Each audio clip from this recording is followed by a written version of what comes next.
केंद्र सरकारच्या सांस्कृतिक जाहिरातीवर दवे आणि लोंढेंचा आक्षेप आहे। जाहिरातीमध्ये गणपतीच्या मुकुटावर सांताक्लॉजची टोपी आहे। दवेंचा आक्षेप आहे त्याच्यावर हिंदुत्वाचा अपमान झालेला आहे। पुण्यामध्ये हिंदू महासभा निषेध करणार आहे। जाहिरातीला सांस्कृतिक विभाग, भारत सरकार, विदेशी कंपनी ही प्रायोजक आहे। हिंदूंचा, हिंदुत्वाचा आणि हिंदूंचे देवताचा अपमान करण्याची हिम्मत देशाच्या सांस्कृतिक मंत्र्याची, सांस्कृतिक खात्याची कशी होते हा आमचा प्रश्न आहे।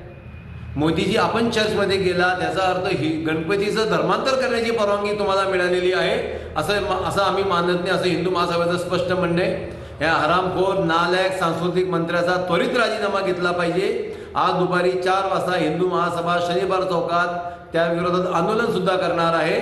जोपर्यंत राजीनामा घेतला जात नाही तोपर्यंत प्रत्येक चौकात आम्ही असं आंदोलन करू। बघतोय की भाजप कशा पद्धतीनं धर्माचा राजकारणामध्ये वापर करतात। मी तुम्हाला मिनिस्ट्री ऑफ कल्चर, सांस्कृतिक मंत्रालय, भारत सरकार यांनी काय केलेलं आहे ते मी दाखवणार आहे। त्यांच्या राजनीतीसाठी राम आहे, यांच्या कामात राम नाही आहे।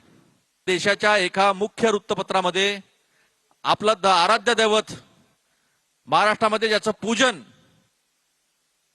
आराध्य दैवत गणपती यांच्या फोटो सोबत हे यांनी काय केलेलं आहे, हे मतांसाठी कोणत्या स्तरावर जाऊ शकतात, हे भाजपचं कारस्थान आहे।